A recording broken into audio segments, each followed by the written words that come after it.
You just said we're going hot. We're going hot. And I don't know if that was a flirt or a pun, but it worked. Both. Proud of you, bro. Hey, man, it's been a while. It's been a year since we last were in this very fucking room. Literally. Doing a podcast together. It was my first venture into the world of podcasting, and I can't tell you how excited I am to be doing this again with you. Same spot, fire at my back. Don't worry, I'll rub it down. You can, we'll do a little drinking game at home. You start getting drunk when my teeth turn purple from the homemade wine. But I want to say thank you, dude. Thank you for going on this venture. I'm excited to bring your story, your mission, your purpose to the masses. So, with that being said, why? Why are we doing this? Well, that's a very complicated question, but it's also simple at the same time. There's a lot of, bullshit in the food business, which we'll never be rid of. The fake it till you make it is the easiest thing now and probably more common than ever. Most people are based on social media or never really feeding actual people. So, it's become a point where you had to seek out food. Back in the day, now you just see garbage all day for the most part. And, I've always wanted to, funny thing is I actually set up an Instagram page years ago that I was going to be like, instead of being like the fighting the influencer, it was going to be, let's try to make the chef or the ingredient, mostly the ingredient, right, the influencer, because that's what it should be, first of all. I agree with that, dude. Let the ingredient speak for itself, right? So, that's something that I never got to because obviously I need a clone already to do half the shit I do, but... Yeah, you're stretched in a lot of different directions. Yes. And we'll talk about it. We'll get into it. Some of it, the rest, But no, honestly, it's a chance to talk to chefs I respect, to farmers that produce great ingredients, or producers of salumi or olive oil producers, whatever. Even the importers that connect us to the farms, that connect us to the real ingredients, and educators. It's about education and about being honest and real. And we're gonna get to the nitty gritty of why somebody does what they do. Why do you cook? Why do you cook specifically this way? Or even down to what's your favorite midnight snack? Right. The doors are closed. The last ticket is done. Or, you're putting out the fire and you're over the coals. Wink, wink. Can you hear a wink? No, you can't hear a wink. But, it's the idea of let's talk real about food. It doesn't have to be, there's no agenda here other than let's be honest.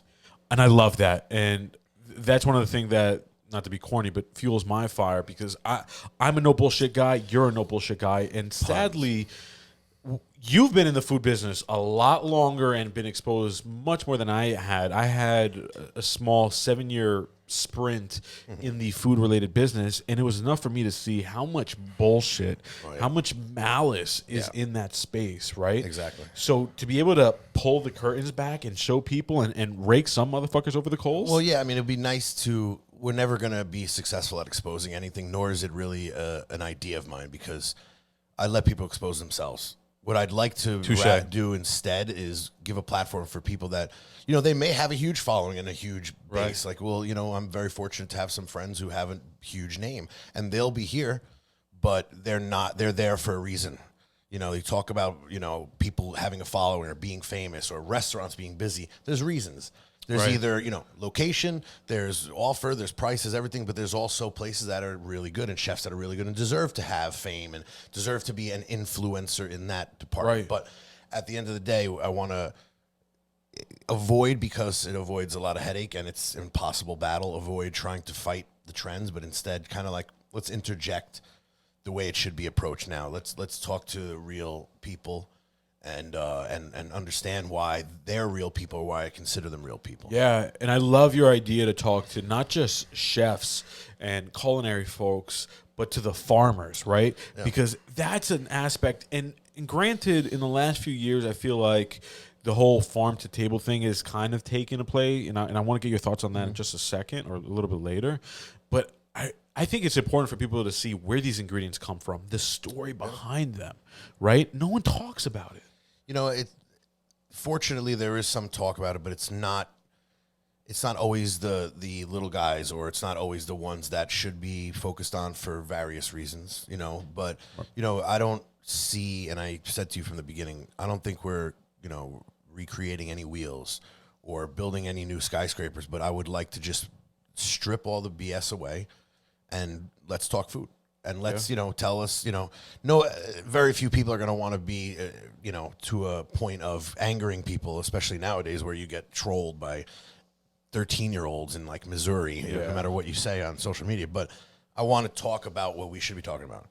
You know what I mean? I want to reason. I want to know what somebody hates, what somebody likes, why they do something. Yeah. I want to hear the stories that are crushing and led people to where they are now. Because believe it or not, some of the most successful people, and I don't mean just financially, but when it comes to reputation, and I mean reputation the way I approach it in a deserved reputation. Not that's just something I will say famous. you take very, very serious. It's very, very important to me to be legit like that. Because I know why, but tell the people why. Because it's something that, I've been in the food business my whole life, and it's been a family thing. And until a handful of years ago, it was just that this is what we did. This is what my family did and what paid the bills. And it was a love thing, but it was from a different approach as to now you can make fucking, I don't know, French fries in your air fryer, and you got 20,000 followers, and some jackoff is paying you to cook their French fries in your fake air fryer. And meanwhile, there are people out there that are doing the right thing when it comes to food, and their stories aren't being heard. Yeah, and it's a chance to also like kind of say, here's the line I've drawn. Here's my line in the sand of, what we want to approach, what we want to talk about. It's unfortunate that food has become as shallow as it has, because I think it's become more deep than it's ever been. In a lot of ways in this country, we talk about the pandemic till we go blue, but at the end of the day, people are focused on a lot of artisan stuff. It's a lot of understanding of ingredients. There's people milling flour at home with something they buy, a flour mill they buy on Amazon. I mean, this is what you can buy, rent it to make cheese on Amazon, and you could be a cheesemaker. And I love that, because back in the day you couldn't. Right. Things have become a lot more accessible. And there's. Unfortunately, it's a double-edged sword, because there is heavy amount and heavy, droves of just incorrect information, or, the internet. You can search anything on the internet, and there's 100 different stories, 100 different approaches to it, and where the miseducation comes in and what's misrepresented by people is hard, but there's ways to look past it. There's, I'm obsessed with stuff like pasta grannies, which I should post more about it, because it's just wait, what's a pasta granny? It's a YouTube thing. I mean, I'm ignorant to a lot of the. Oh, these are the grandmas that make the pasta. It's a lady, obviously a British-born woman, lives in Italy now, and she goes around to like these 80, 90, 100-year-old old ladies. A couple times as guys too, but mostly grannies, and they're just making pasta. And they're telling how they carried baskets of wheat and they walked 10 miles, and those real stories, not like you heard from the BS of like struggles. This is real struggles, and. Can't get more legit. Dude, you know what that means, right? For this podcast? What's that? I'm a granny? No, we got to go to Italy and fucking do a podcast with some fucking grannies. Do I need my arm twisted? I already see I see the episode title.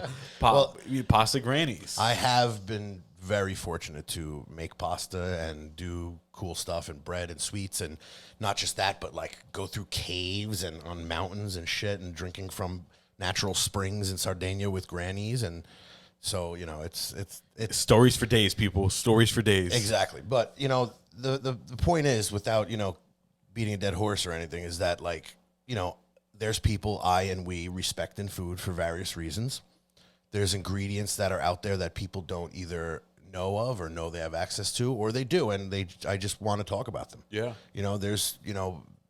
There's restaurants, there's chefs, there's wood companies, there's producers of all these things that really are the backbone of food.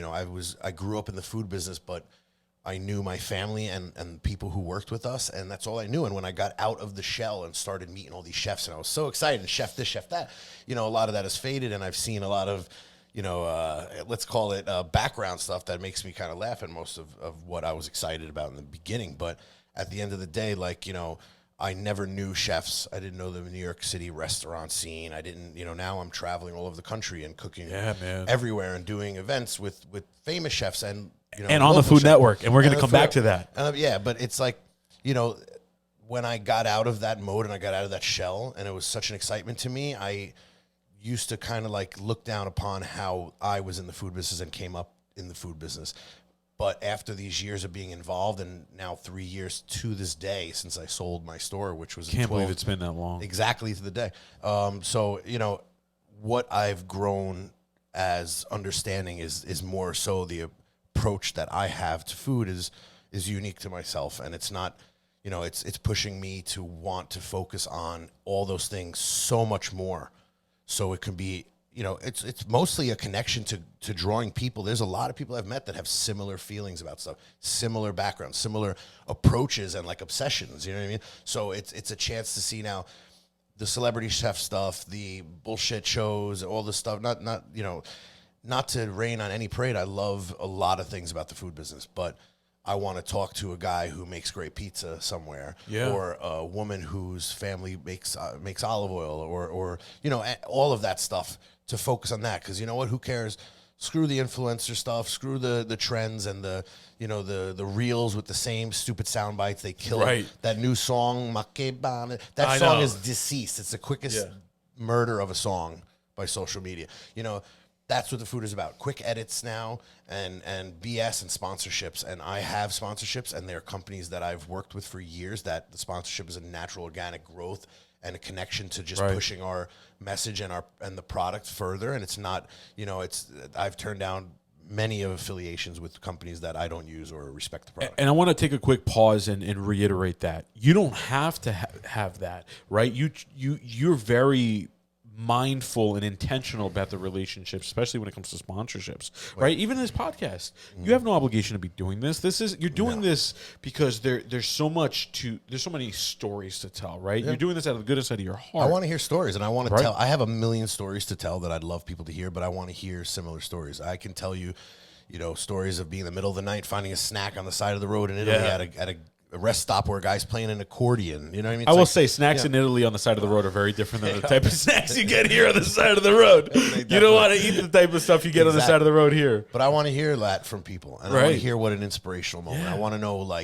what clicked in someone's mind to realize that food is not just something you like and fills your belly, but where did you go fuck, man, I love this stuff, man. Because I'm a kid in a candy shop. You've seen me at markets, at farms, restaurants. If there's I have zero shame about how much of a immature, obsessed child I am when it comes to that stuff. So I want to hear that from people. Yeah, right. Because everyone has that to a certain degree. Even people they don't, and maybe they don't. And we're going to show most people do, unless. Well, I don't want to offend people yet. We'll get there. I'm sure we will.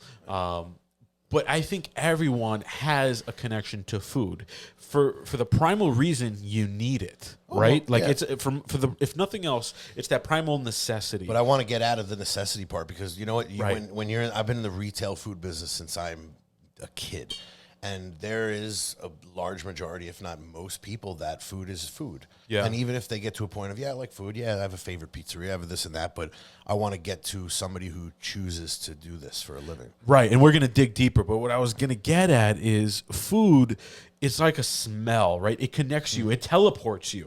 Yeah. I think of, the first meal, my favorite meal as a kid, and it teleports me back to that space and time, right? But to hear those stories from chefs and farmers, and hear how food has navigated and impacted their lives, I can't fucking wait. Yeah, well, that's the most important thing to me. I mean, I've waxed poetically many times about stories, and I love the story, and I love the behind the scenes and the reasons. And when I used to have a company that imported and distributed small farms, small producers from Italy, my first question.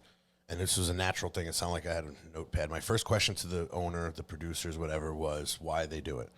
Why do you do it? What's the motivation? And the best stories were like, my great grandfather started the company 7 generations ago. Started the company. I'm bringing my family's tradition to a different level. Yada yada. But I did have an experience in Sicily where I asked a guy, and it was his 2 sons, and I said, why do you have this company? What's the basis? They made their own spice blends and pistachio creams and stuff like that. So why do you do it? And the guy's answer was, my son needed a job. Now look, that's reality. My father needed a job to support his family. That's why he got into the food business. I'm lucky and fortunate. I say fortunate to have been able to choose it. But I like passion, and I want to fucking know what keeps you up, and what makes you put yourself through hell to be in the food business, because it's hell in a lot. It ain't easy. It is not easy, and it's often glorified, right? Yeah, I mean, and for some good reasons, of course. But those are some of the things that people don't talk about. The fucking chaos in a kitchen.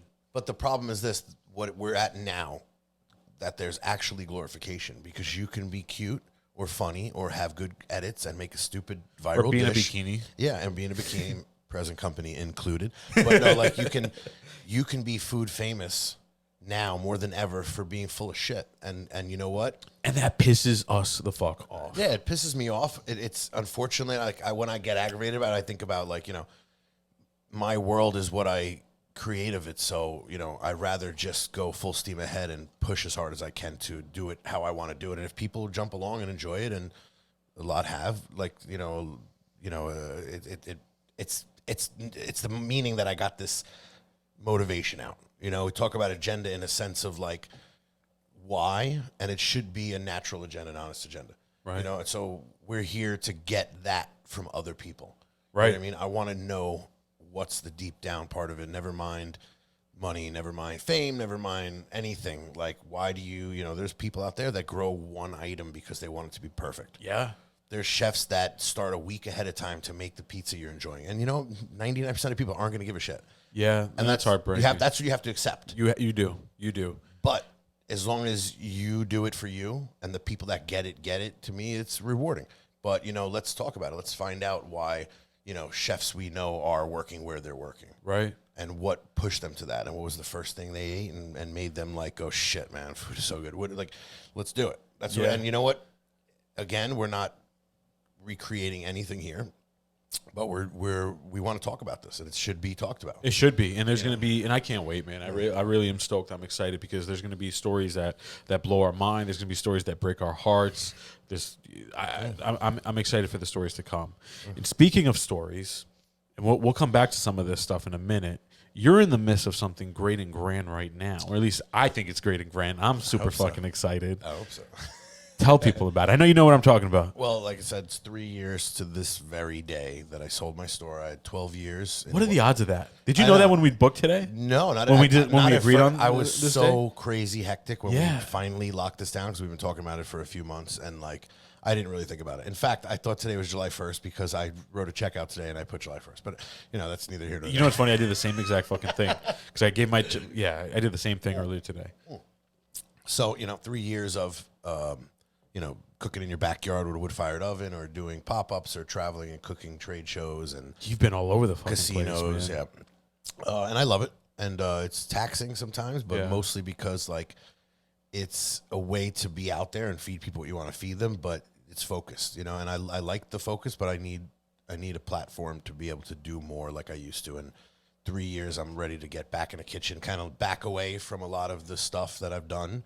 Not everything, not at all. But I want to do this completely on my terms. My store was started in the design of, my father's stores, which is a great thing. And over the years, through lots of trial and tribulation, I made it my own, although still the same design. And I love it. And I wish to God I had the desire to go to that level again. But right now, I want a platform. I want my space to just do it how I want to do it, as focused as I want to do it. I fucking love that. And it's it's a way for me to it's gonna be takeout. It's gonna be called Alta Irpinia, which is the name of the area of Italy that my father's from. It's the mountain range, the Apennine Mountains, and it's beautiful. And it's some of the best wheat in the world, and some of the best wine and cheese and everything. And tell people why that's special to you. It's special because my story is based on the people that came before me, and my father came here at 11 years old from poverty to come here to work right away. And he got into the food business and the butcher at first. And, that's something that was a necessity to help pay for his siblings. And then later on for me and my sisters. And that's something that I can never recreate because I wasn't ever in a position he was in, struggling with poverty, with no running water in the house in Italy. And, so it's my way of trying to like retrace the steps and bring it back to like more of a focus. Over the years, our businesses are Italian-American, focused on butchering, lots of catering now and cooking and stuff like that. And there's a core that a lot of stores I don't think reach because of just where we've been. But what I'd like to do is bring now a focus to that story. I want people to know there's a lot of people that I've met that don't realize that they're from an area called Irpinia that has this crazy history of these wolf worshipping tribes. That what? Wait, it's what? Like, it's nuts. It's great. There's so much to it, and we'll get to that over time. And it's gonna be, I want people to know that stuff. And I want people to have like an understanding pride because look, it's an area that is mostly known for destruction. An earthquake in 1980 pushed, thousands, if not hundreds of thousands of people to go somewhere else. Right. My father's town was the epicenter of one of the biggest earthquakes in I Europe. didn't know that. So like now I have the ability and a platform to focus on that tradition and the culture of the place and ingredients and dishes. It's not going to be the entire focus. It'll be a heavy core of it, which has been the core of our stores over the years. But unfortunately, you know, it's lost in translation in a sense that it's an Italian pork store. It's Italian deli. And you know, I'm proud of everything we've done and I've done and my father has built. But it's now time to like, let's teach people about Arpina. Let's you know, I want to make, you know, those dishes. I want people to know that, you know, there's dishes with different names where we're from. And it's been a huge part of American culture, of Italian American culture, excuse me, is based on, you know, people from Campania, people from Sicily, people from Calabria, of course, everywhere else as well. But that's I would say the biggest core of what we know as Italian American comes from those areas. And some of the best food we eat, some of the, you know, like the original basis of a lot of things come from this area that my father really, they wanted to leave. They had to leave to have a better life. And you know what? Now after, like I said, living a life where I didn't have to struggle and I had the opportunity to choose, let's do this. So now I want to do that. And I want people to see my travels there. I want people to come and eat dishes from there. And again, there's going to be stuff from all over Italy because, you know, how could I not? Yeah, but, right. But it's the idea that we all have a background, and I think nowadays people are too focused on the bad things in the backgrounds and the state of what's going on. And if we connect more to what started everything, you know, it's cool. So Absolutely, dude. 100%. And one of the things I was going to get at, and I like the fact that you said that people are almost apologetic now. Almost not proud or prideful anymore. And one of the things that I love about you, and I see in this vision that you have for this new space, is it's bold, it's unapologetic, and I love that, especially in today's world where everyone and their mother is worried about what they're going to say next, right? Because they're worried about being canceled, they're worried about hurting someone's feelings, they're worried about not appeasing someone, and you're not going into that. You're not doing this to appease anyone, right? You're doing this. Tell people why you're really doing this. Look, as far as carrying, it sounds like you're carrying the baton in some ways, but you're carrying something that's generations old. Well, it's just a basis that, like, you know, as much as I loved my store, I mean, I sold my store at its peak and my lease was up and it was time to just do something new, branch out, do something different. Which was bold in and of itself. Yeah, I mean, I would imagine, especially financially, but no, seriously. And I think it's worth taking a second to talk about it because a lot of people feel like they can't do what they really want to do because of whatever stressor, or because of the what if. You said, and I'm sure it wasn't easy. It was not an easy decision, right? Well, it wasn't because I had what we'd call Stockholm syndrome, where I absolutely loved my store and everything about it, and I hope, and you know, I've been told, but I hope it really shown through. Yeah. But, you know, at the same time, there was a lot of complications. There was a lot of issues. I had a partner who stole from me for years. I had, you know, an uphill battle from day one. And, you know, the design came in. We were very successful. I won awards in New Jersey and did a lot of great things there. But in the end, I needed to back away to focus because, you know, I would have stayed there forever. I'd go until I'm 70, still making mozzarella every day in Wyckoff, and I'd be happy, but it would always be like what could have been next. So, right. And I'm not trying to be like everybody. The biggest crock of shit nowadays, and I'm sure everybody rolls their eyes when they see somebody in their story talking about their journey. And listen, it's nice to be on a journey, and we all should be, but it's become like a selling point or a trend on social media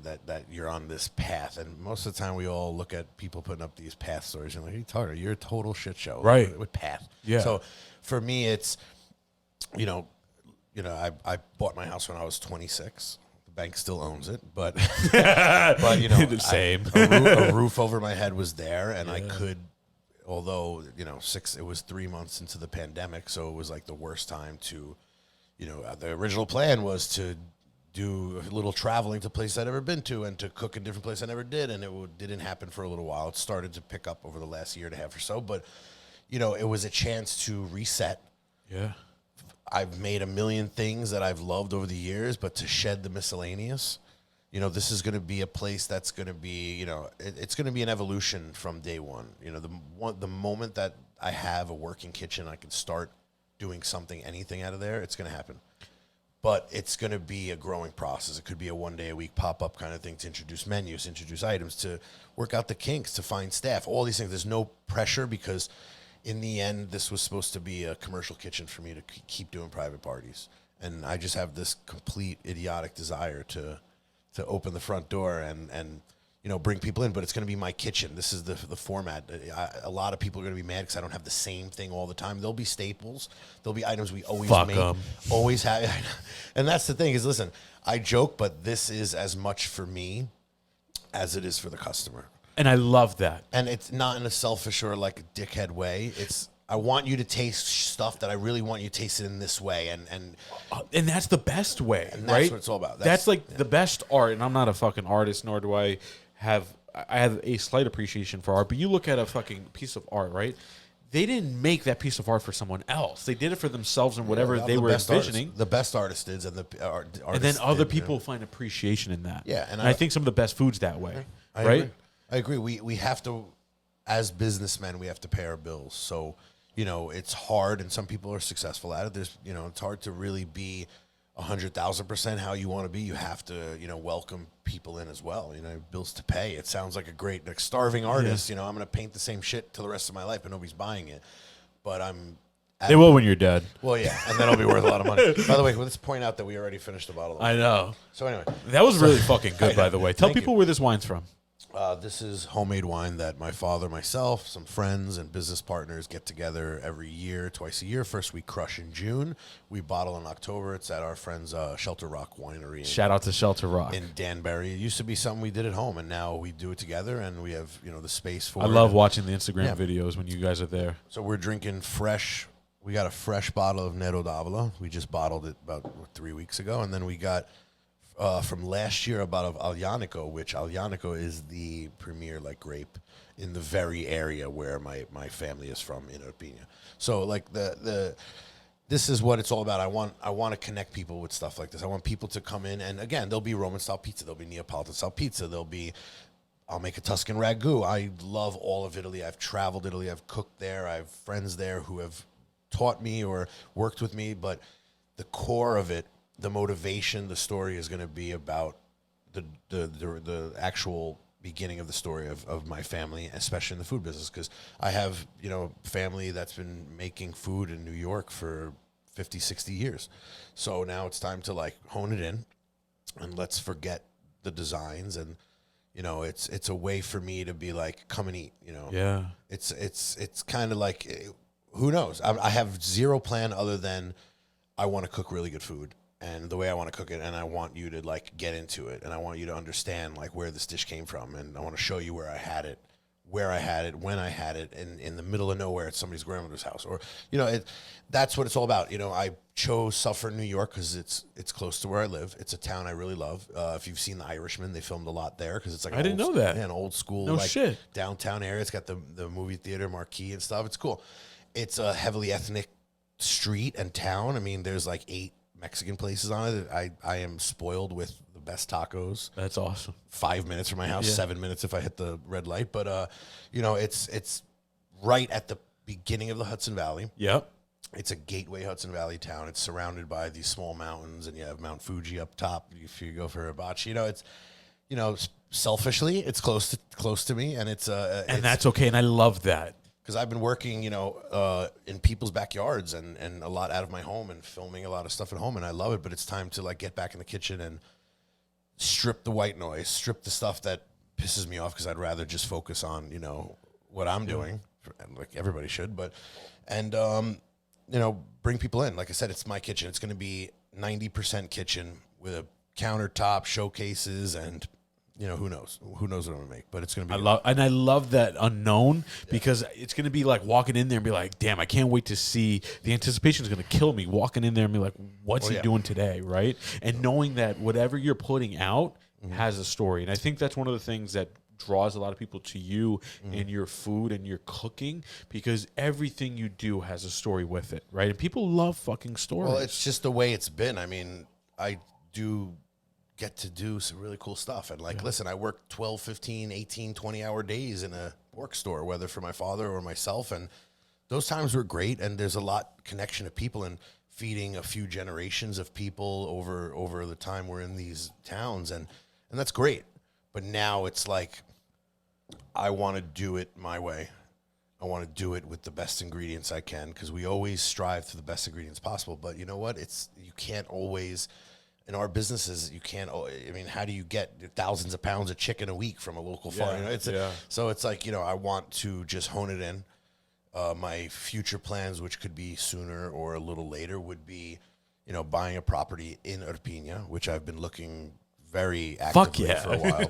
I have one property that is very near and dear to me that, you know, I did go see it, and I had two worries. The first worry was I'm not ready to be there all the time. I mean, I am, but I'm not. I hear you. So I need somebody to be here. And there's a gentleman that lives on this property for 15 years and takes care of the property. So now I got to figure out a little money. And, you know, the goal is to have have a property that is, you know, a cooking school, a farm to some extent. You know, I want my own olives. I want my own olive oil. I want to grow stuff and use it and produce it and sell it here to people that can't go there or just miss Italy. I buy most of the stuff when it comes to Italian products because I miss fucking Italy. I go 2-3 times a year, so it's not. And that's like the beautiful I'm not thing crying. about ingredients in food, right? It connects you back. It teleports you, like I said. And I apologize for repeating myself. That's awesome. And I'm curious, what fuels you every morning to get up and cook?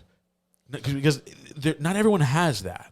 Don't get me wrong. Like, I have an appreciation for cooking, but your love and passion for it is unparalleled. I think I'm just sick in the head, and I just love it. And every opportunity to cook, even if I'm tired or it's inconvenient, it's just like I have a freedom now to like cook where I want to a certain extent and how I want. You know, I book parties with people, and I don't have a catering menu. You know, people go off of things I made on my social media, or I try to guide them to a meal that would be, you know, enjoyable. And you know, I get to do that. I get to use ingredients I want, and I get to cook on my terms, you know, but in a limited way. You know, there's the best thing I hear on a daily basis is I wish there was some place I could actually eat your food.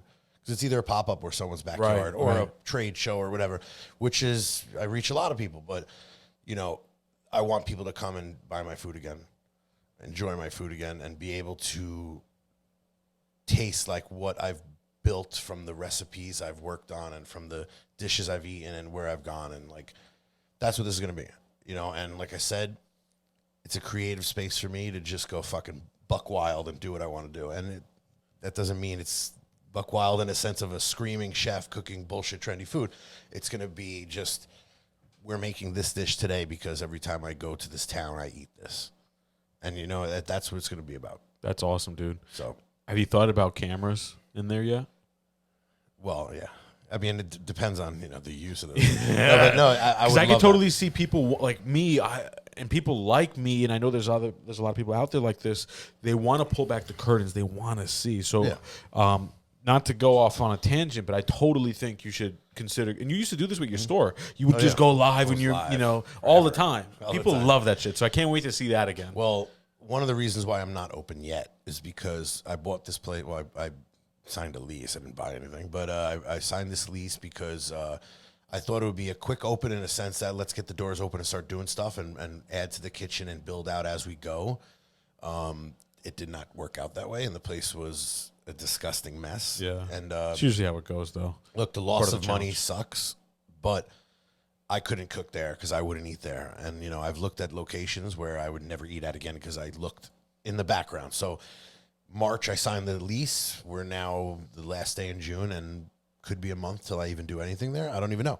And it sucks because it's of course money coming out and being just hemorrhaging money as time goes on. But I couldn't. It was dirty, disgusting, and ripping out floors and ripping that's you though. You're doing it the right way. And that's your approach to everything. Well, it has to be done properly, and also a lot of this place is going to be based on education.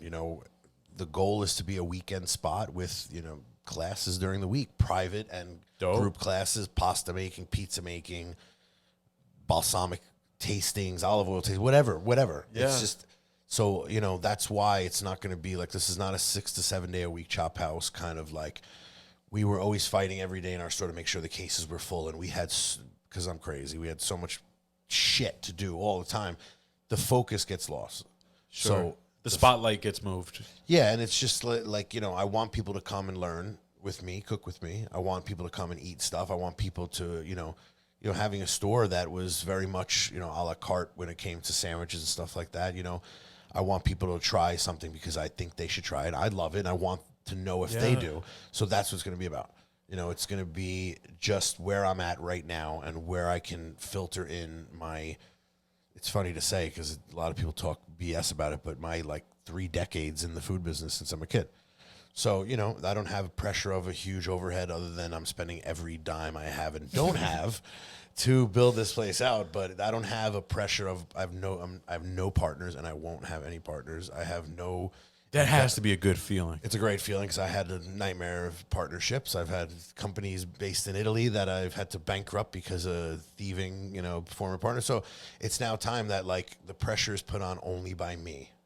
So that's where it's going to be, and that's how it's going to be done. And, I hope to find staff that's, I have some friends that we've talked about working together. And I hope to build the staff that's just ready to jump on this with me and then help me kind of build what I'm trying to build and take these ideas out of my head that have been just swelling for 3 years and make it a reality. And again, it's not going to be your everyday deli. It's not going to be your everyday pizzeria. It's not going to be a place where I go every day and get a ham sandwich kind of place. It's going to be a growing, it could take 3-4 months maybe to open up even more than 1 or 2 days a week. Yeah. And I don't mind because I want. You're going to have a line out the door. We'll see. Luckily I have my buddy Ben Aaron from WPIX is going to come and go live when we open, and the mayor's already told my contractor. Apparently they're hanging out at my store while they're working on it, which is cool. Funny. That they want to do a ribbon cutting. And I was going to ask you, you're going to do a grand opening? Yeah, I'm going to do a grand opening in a sense here's what the kind of shit we're going to make. We're going to have a party, and we're going to cut a ribbon, and we're going to do all the hoopla. Can we do an episode the day of? Yeah, absolutely. No, do an episode right out front before you cut the ribbon. I want it to be just look, this is not a grand opening in a sense, and it used to be a pressure of when you open a grand opening, you got to be open this day, and this is going to be the kitchen's ready. Let's eat. And this is what I'm making today. This is what I'm making. We're gonna have a good time, and from there on, it's gonna be its own monster. I have no clue what I'm doing, but I have every idea what I'm doing. So it's gonna be what it is. Yeah. Dude, I'm so stoked, and I know the people listening are stoked. I can't fucking wait. It's 57 Lafayette Avenue, Suffern, New York. It used to be called Jay's Thai Kitchen. So if you look at your GPS, I still haven't gotten any update. I still have a million different what do they call it? I don't even know this. There's too much technology right now. That's the problem. I gotta do all the geo tags. I gotta do all the bullshit. But the website's being worked on. The menu is constantly spinning in my head 24 hours a day. So this is basically they're gonna crack open a dam, and it's just gonna be a shitload of me and what I want you to eat and eat with me. So that's fucking awesome. Alta Urpina.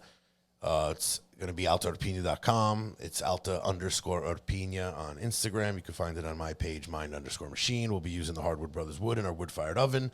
There'll be electric deck ovens, wood-fired ovens. There'll be pasta machines. There'll be a little of just everything. This is going to be a foodie's dream, man. Yeah, or nightmare. Well, to those I say fuck. There will be no caprese when it's not tomato season locally, unless I roast the tomatoes, which I've been really enjoying doing the last few years. So it's going to be the opposite of my store. If I didn't make mozzarella tomato or caprese, we call them platters, all year, I would have had my throat cut on my way to my car in the parking lot. And I get it. I love it too. And listen, I cheat once in a while and have a tomato from the supermarket. It's not the end of the world. Let's not be pretentious. There's going to be no pretentiousness to this whatsoever, no ego. But I want to do it right. And I think you enjoy, fresh tomatoes from Stokes Farms in August rather than, bullshit hothouse mealy rushed grown tomatoes in December. So then we're going to work on that. 100%. One of the things I wanted to talk to you about, like I said earlier, it's been a year since we had the chance to sit down and really talk. That's bullshit, by the way. Right? It's bullshit. Your lips are already starting Well, to purple. I love it. in my defense, it's like I lost count which glass this is. I stopped counting a while ago. We're halfway through the second bottle. But it's good. It's fuel. It's delicious. And it's fucking delicious. It's good, right? In my defense, the last year has been fucking chaotic. But for you, I've seen nothing but blooming. Dude, you've been on Food Network not once, twice. And I did a few like out of nowhere cameos on a couple shows as well. I stuck right for Roberto Queste. Right. And stuff like that. It's been, my porchetta was on Guys, Diners, whatever, drive-ins and dives, but not Dude, me. But you saw my meat. Saw my meat. You saw his meat. People, I did get messages like, is that your porchetta? I'm like, yeah, they're not going to tell you, but it's our porchetta. Dude, I'm so proud, and it's been so exciting to see you on the big screen. I just saw you. You were a few weeks ago. You were on a news broadcast. I don't know what you call it. Was that Channel 11? That was Channel 11. Ben Aaron. He came here. He was here for 4 hours, and I made Dude. wood-fired pizza. Is the fire still Oh, on? dude, You're supposed to be telling me if I the fire's fucked still up. You're killing me. I'm sorry. I noticed it like 5 minutes ago, but I got so into the. Look at this plug. See if I can get this without moving the mic. That's my bad, people. I was supposed to keep my eye on the fire, and I just got so Yeah, drawn the guy into the facing conversation. the oven had no idea that we had no flames. Dude, It's I'm supposed just to be romantic. I know, We're drinking dude. wine. I'm just so. I hid your car keys when you got here. Wine's part of the problem, but I'm so into the conversation. I'm like a little kid. I'm really excited. I love it. I should have brought my foam finger because I feel like I've been one of your biggest fans for Thank years. you, sir. So it's been a true pleasure and a blessing to see people see you because you're still the same guy. And I don't mean that in a always bad will way. be, and people may hate me for that, but No, and I find that so honorable, dude, because you and I both know a lot of people who have changed. And we won't name names for their sake. we don't have enough time. But, I got to just say, and I'm going to rant for a second, but I've known people that were one way, and then, I don't want to say fame, but fame and glory and just success completely changed them. But you're still the same fucking guy. We never know what's going to change us in any way. Yeah. So I don't blame people. A lot of times they had that in them all along, and now they have the opportunity to take it. And look, there's nobody in this world that would turn down money, whether it's the motivation of why and what you're going to do with it is where we separate ourselves. I'm not somebody who's made money in the last 3 years, but I've been able to cook with great chefs and cool locations and butchering meat with Dario Cecchini and his people. And, it's, I don't like the idea that people have to be or think they have to be a certain way for a certain reason. Right. One thing I hate, we were just talking about this earlier about friends. The worst thing someone could say to me is, yeah, he's cool, but when he's around other people or she's around other people. I hate that. I hate people they're like kinda that. different. Yeah. And we know a lot of people like that. Yeah, listen, we all have to filter ourselves to a point for, just out of consideration and respect for people. And everybody likes to be like, oh, don't filter shit, bro. I'm real. We're all real. But you know what? If we got to tone it back for a few people out of respect, it's the only way. Yeah. You know what I'm saying? I'm like I said, fortunate enough where I'm doing what I want to do, and I don't have people telling me how to do it. If I would have taken one of the multiple jobs I was offered or partnership opportunities I've been offered, or maybe it'd be a different story. But I know of a few, so I know you've been offered a bunch. yeah, a couple. Are we doing? Did the fire go? I think it's going. Smoke. You gotta start blowing in there. Blow this. Blow this stuff. I'm trying to not mess up any fucking. This is a great, it's a great representation of why this wood is so good. I think not for nothing. This is a great insight to how candid this is and how no bullshit and real this is going to This is be. not scripted whatsoever. I'm wearing slides right now. I'm wearing Crocs. Too bad you can't see my feet. It's real, and we're not professional. We're not professional broadcasters, although we aim to be. Yeah, I was going to say, Sponsor us, but, Not yet. And shout out to our sponsors again. We're very, very grateful for the support that we've received already, and we haven't even launched this thing yet. Literally. So As I get the fire going, he's blowing away. that's the connection. That's what I love. It's easy to turn on a dial on an oven or a range. You saw that shit? Look at that.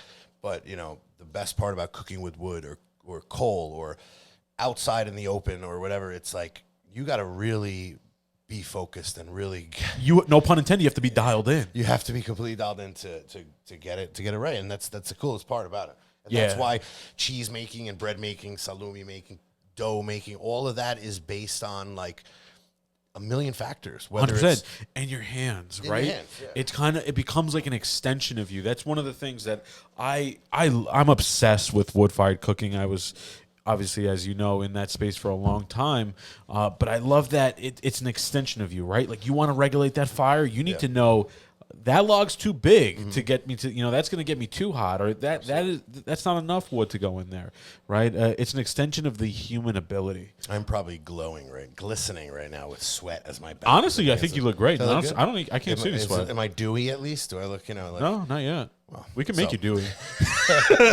I can get dew. But that's the thing is like, everybody talks about the best thing being a chef or a cook or whatever is consistency. And it is, because you want to put out a consistently good product. But to me, the factors of the weather, the factors of how long you had your mixer on, the factor of what this animal ate, or what time of year this cheese was made because of what that animal ate. And most people don't know that shit. That's what brings food what it is. And that's why, it's not unheard of, but it's something that I just want to talk about. Yeah. And, it's something that's why I'm opening Alta Pina, because, like I said, in the past, we used ingredients that people wanted. We have to, and you have to feed and make the public happy. But, I want people to get into the mind frame of, wow, I hate eating tomatoes after like September. Yeah. Because, they're still pretty good. Listen, let's drop the BS that, it's not locally made or organic. It's terrible. That's a complete crock of shit.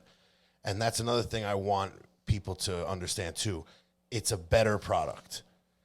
Is it the only product? No. And not everybody can afford or has access to all these products. And we have to also keep that in mind. There's a lot of people I know that, want to talk about, people are missing out or they're doing things wrong because but you know what? It's necessity, man. And Right. We have a lot of most of what is in food we eat derived from necessity.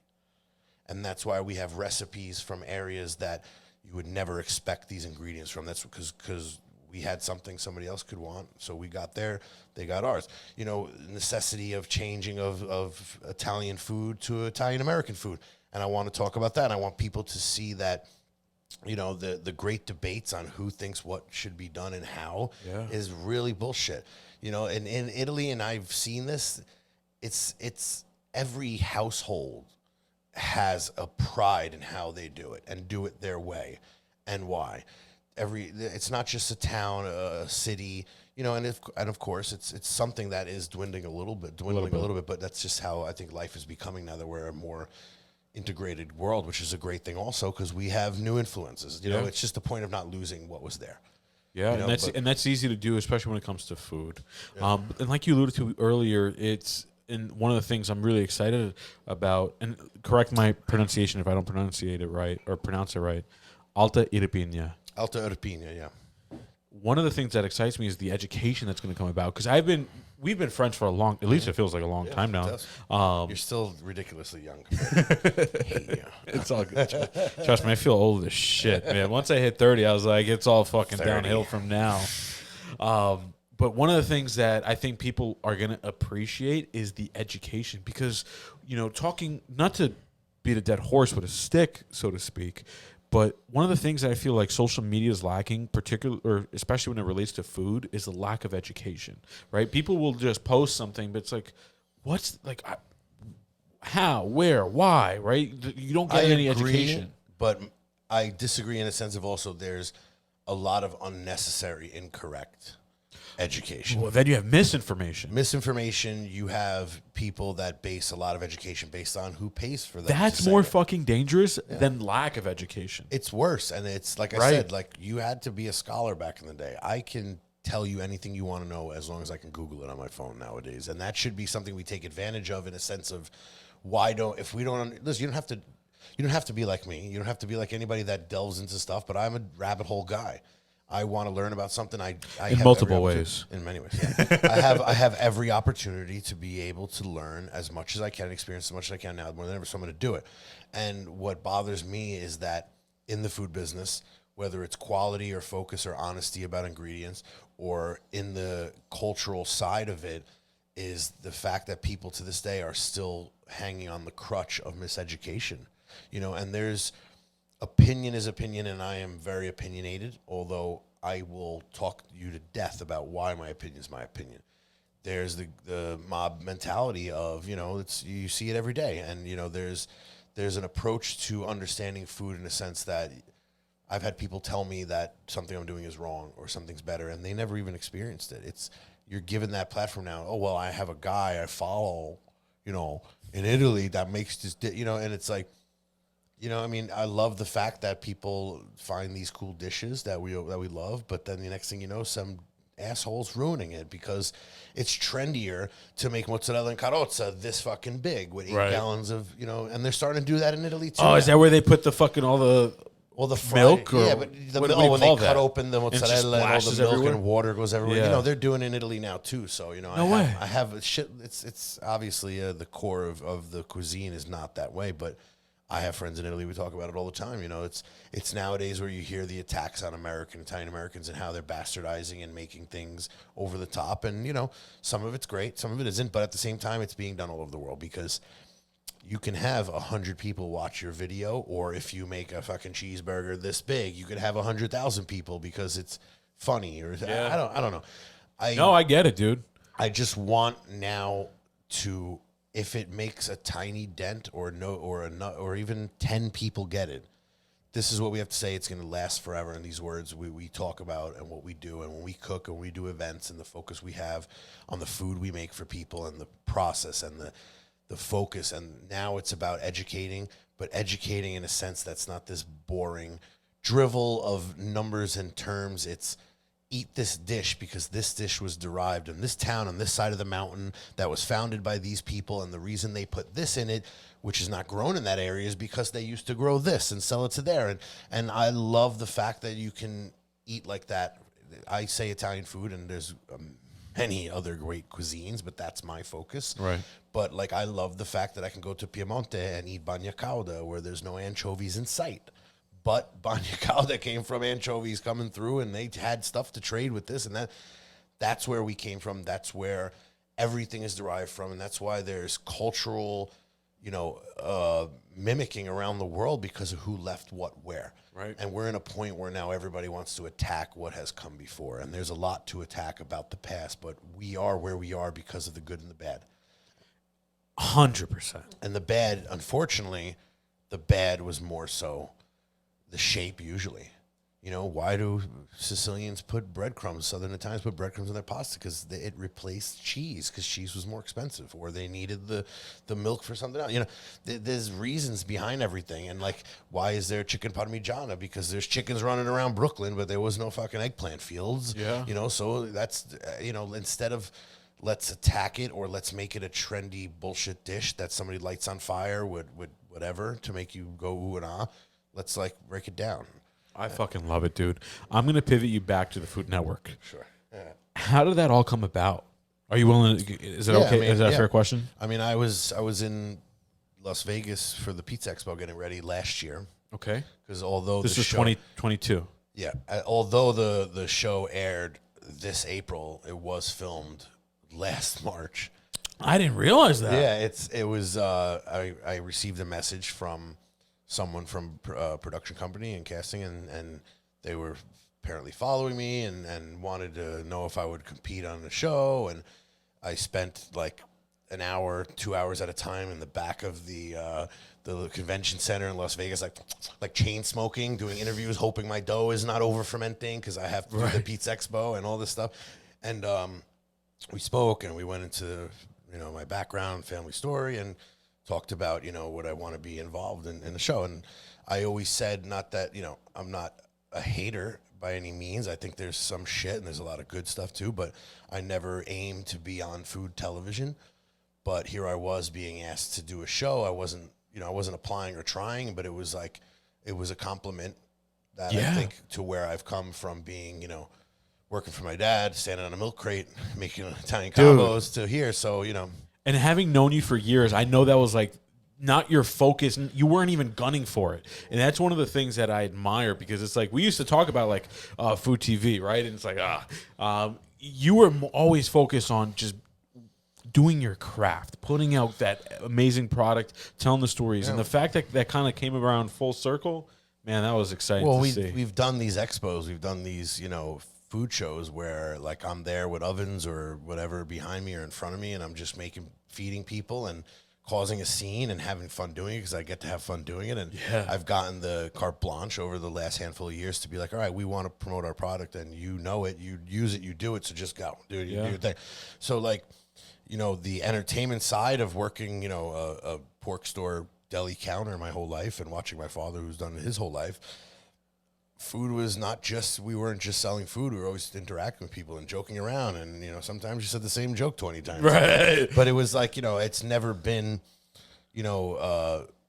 unfortunately, when my store got busier and when I controlled the food even more and more as time went on, I was stuck in the kitchen a lot. But I have my live feeds on Instagram. I had my thing. I used to do a cooking show, food show here and there around the country. But, it now is a place where, I get to go and I work with, companies like the Checo Pasta and Belgioioso and Golfeta and Howardwood Brothers and Urbani Truffles and others in the past where it's like, I'm just there having fun and like, you're just coming to eat with me. Like, yeah, you're going to taste the product and it's all about the product. But at the end of the day, so when I was asked to do it, didn't want to do it.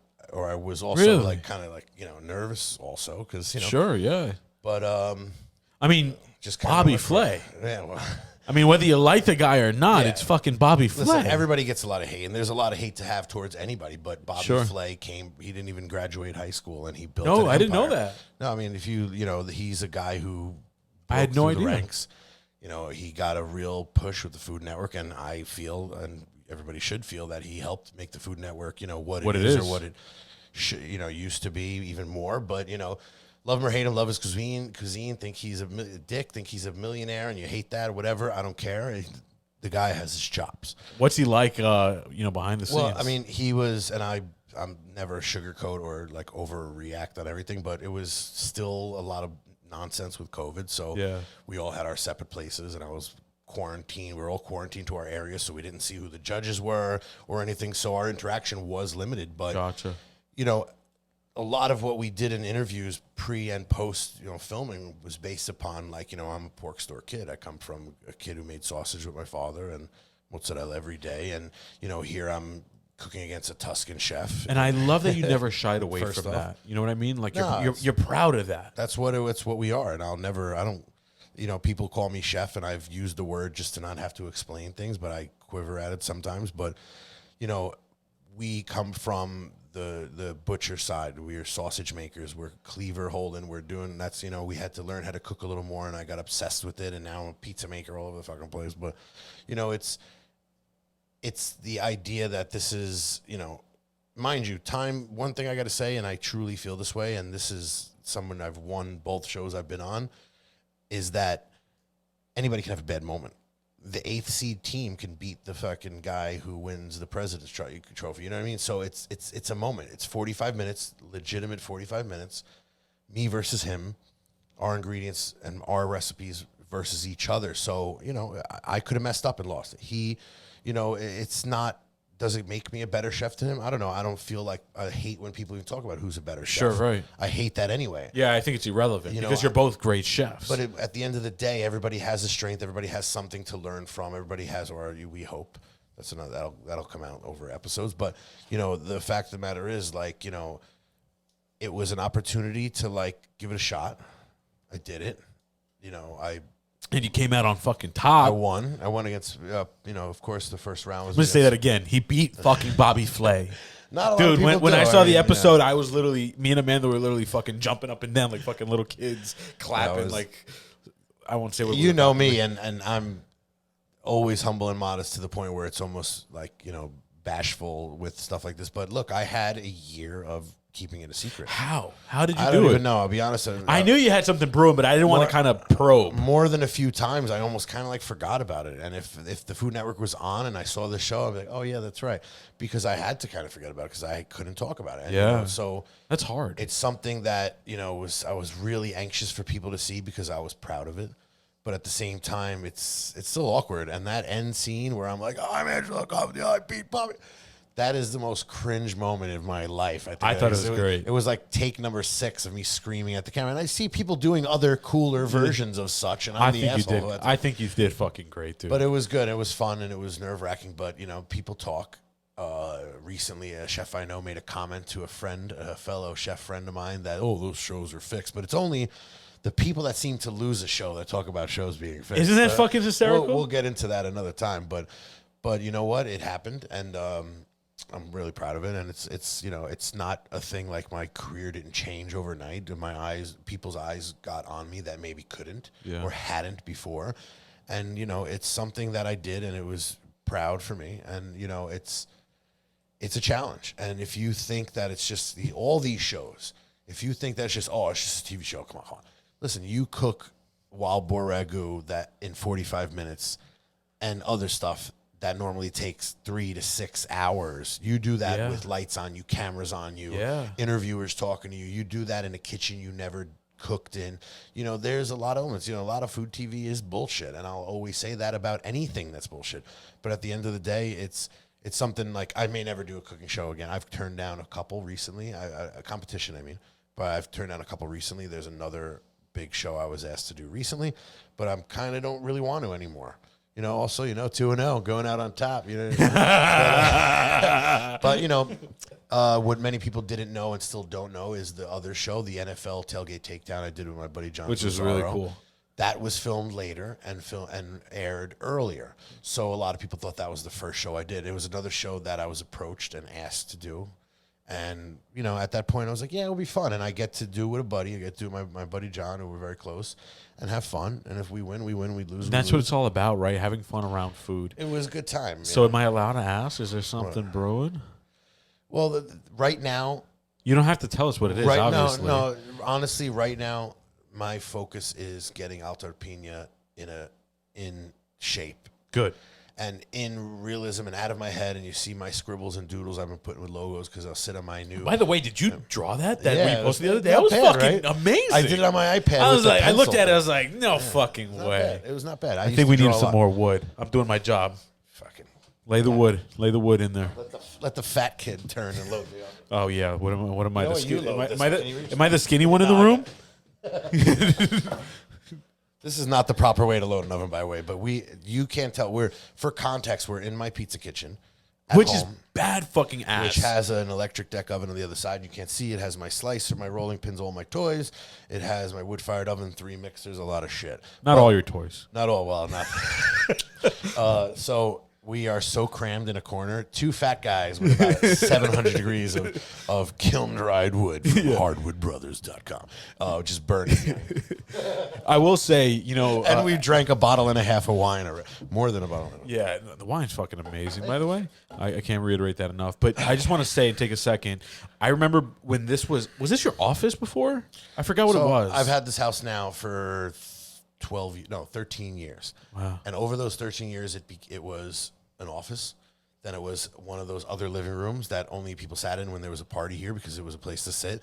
It was back to an office when I had my company that imported products. And like, what do I need an office for? Yeah. I spent 99% of the time, bullshit. I spent 100% of the time on my laptop on my living room couch. So when I sold my store, I needed a kitchen. I was learning pizza. I was obsessed with it. And for me, anything in life I'm passionate about or obsessed with, I go all out. So took the wall out. We've talked about this before. Took the wall out and all that. Put the wood-fired oven. Got the electric oven. Got basically more. It's a badass fucking room. It's more equipped than most pizzerias probably in the area. 100%. It's literally like a commercial kitchen in your house. Yeah, but it will be disassembled quite a bit. This oven is staying clearly because, and you know, 1 or 2 of my tables in here, whether it's my pasta making table, my slicers coming out, my electric oven, my low boy fridge, all my mixers are all coming out because finally I can stop destroying my house when it comes to testing recipes and building, you know, ideas. So that was the main focus. The original focus is to be able to have just a creative space. And like I said, fuel private parties, make more porchetta, do more. And then, you know, and these are all the stories that people are going to get to hear on this podcast. Yeah, I mean, listen, this is not going to be a show that's going to be drilling me into your head. I want to talk to real people. But, you know, when we open the shop, when we do events, when we bring things in, I want people to be involved in, because I want it to be something that people jump on. Yeah. I want someone to be a part of stuff. One of the coolest things I love about where things are for me in my career is like, I see people at my events or other events, and they're like, oh, I was at the event you did in the Catskills when you broke your hand and you were still making pizza with one hand, dude. We were there. And that's something we share forever. And the best thing is sharing experiences and memories. And it's not a Hallmark card. We're not being bullshit. We're literal. And Rick and I can talk about times in Vegas where we were dead after doing a show. Not all times. Yeah, we're not going to talk about all times. 3% of times. But you know, we can talk about those things. And there are so many more people, because I had my customers in my store, and lots of them, and great people, not all, but most great people. But I want to connect the story, and cooking in people's backyards or cooking on people's boats or wherever over the last few years is we have these stories last forever. And I want those stories to like keep going. And I want that to be the best thing I want people to take away from this. And what I'm doing is I was there with Angelo, and we were eating pizza on the side of a mountain somewhere, and we were lighting fires, and we were doing these things. That's what it's all about for me now. I would love to be rich, but money is a necessity, especially living in the New York metropolitan area. But yeah, tell me about it. To me, if I can pay my bills and I can do what I want to do to a certain extent legally, do what I want to do, I'm successful. And hopefully everybody can be successful around me in those ways. I've been getting so many messages from people that like, holy shit, my family is originally from the same town as your dad. And didn't know this, and I didn't know that. And now I'm talking to people who are interested in this stuff. And these are places that need interest. These are places that everybody fled because there's no jobs, and there's earthquakes, and there's whatever, you know. So I want to be surrounded by people that want to eat with me and that want this to be their story, because every meal is better when it has a cool fucking story. Absolutely. You know, it doesn't have to be flashy or on story on purpose, but you know what? My best memories, and many people that come from a similar cultural, ethnic background. You're Portuguese, my family's Italian. You know, there's many different similarities where every occasion was based around food, good or bad. And we talk about that a lot, and it's been drowned, but there's not a lot of people that had that. Not a lot of people have experienced that. So why can't we just do it now? And I miss a lot of old big family things, because families grow apart. Who hates who passes Isn't that away. fucking sad, dude? I feel like everyone I talk to, like I used to think it was just my family. Yeah. Everyone I talk to has a similar story. It's heartbreaking, because I grew up, and I'm sorry for going off on a tangent, but like I grew up, that was it, right? Like gathering around the table, having these big holiday family meals. I miss that so much. Me too, but let's do it. Why can't we do it? We'll recreate it in our own ways. You know, we can do it in, of course, a different way. It's never going to be the same, but food is emotion. Food is happiness. Food is like connection. So, food brings people around the table. Yeah, you know, I mean, if I get to feed someone, I want that to resonate. You know, one thing about my store that, although it was successful and I loved what I did and I had a lot of support, at the end of the day, most of the customers were there because it was good food, and that's what the food business is about. But what hit me the most, and still feels the most pride for me in that situation, was customers that I see that became friends or not, and tell me about, you know, my daughter's 16th birthday was so special, especially because of the food you guys made and the things you did and yada yada. And that's what I only have left to care about, is that story or that connection, or creating something for someone that comes from flavors. Love it. So we got to finish this bottle of wine. I think that's a great way to wrap this first episode up. Is there anything, before we do wrap it up, is there anything you want to add? Well, you know, again, people sell themselves more than ever lately, and some people we follow, it's like watching constant ads and commercials. And yeah, it's fucking, it's exhausting. I love streaming and DVRs, and I hate fucking commercials, and I don't know who doesn't. But I have sponsorships and affiliations because it's products I love and I use either for a while or for decades. And we're here in the name of Hardwood Brothers a lot because, like I said, 90% of what I cook recently is by hardwood. It's by fire. And, you know, at the end of the night, when you've been, feeding people and dealing with headaches or going through the flow of a party at the end of the night, the embers are dying down. I always said some of the only times we've been able to have conversations or kind of take a breath or have a drink or have a cigarette or whatever the case may be is at the end of the night when the oven's dying down. It's only coals. We're over the coals talking. I just did a pop up with my friend Chef Michael Ayub for Nino at Brooklyn Brewery, and I was kind of waiting for the embers to die down a bit to drive through Brooklyn and back to Jersey. So we were all just kind of bullshitting, sipping a beer. And, I want it to be like that's what happened. Like the rush is gone. The food is made. The party's over. Now we're talking because we're just kind of like unwinding. And, I'll be the one, I think, sweating every episode. You got to see... my back right now is just... I can only imagine. Beautiful. Because when I was back there setting the mic up, I was like, oh, this motherfucker's going to burn back here. But I spend most of my time in front of you're such used fire, to it. Let's remember that, we're going to just go with the flow with this. Absolutely. There's no script. There's just wine in front of us. There's no pressures. We have our affiliations and sponsorships, but we're here to do it the way we want to do it.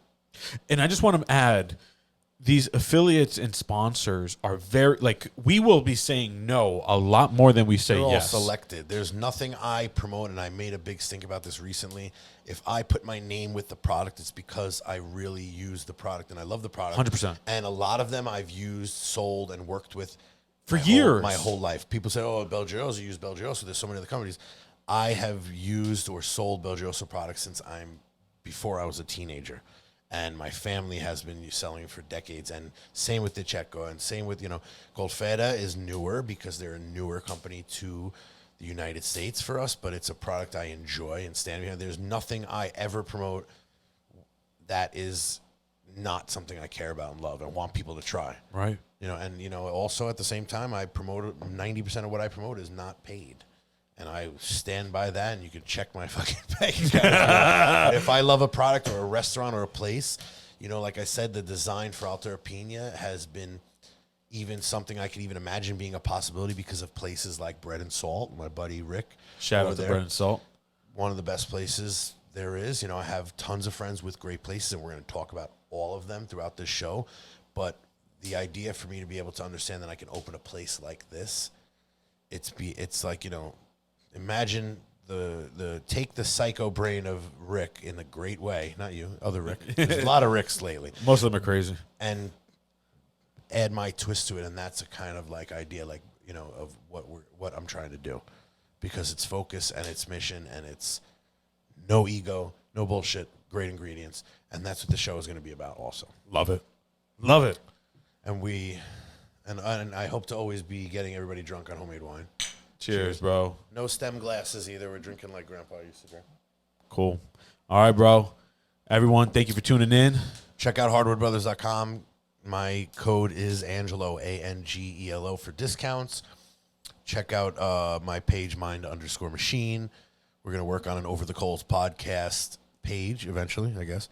Alta_Pina is my store's new page, which used to be my Forno Sant'Angelo pizza page. You can find that link on my main page. Support producers of great food, whether they're the farmers, the importers, the chefs, the pizza guys. Support the people that make the food for the food.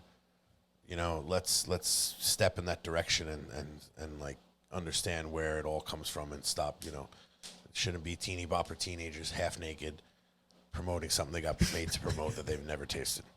Damn fucking right. Although, listen, hey, look. Damn fucking right. Do what you do. All right, guys. Tune into the next one. We'll catch you on the next one. Peace. Ciao. Woo! Dude. Is that right? That was dope.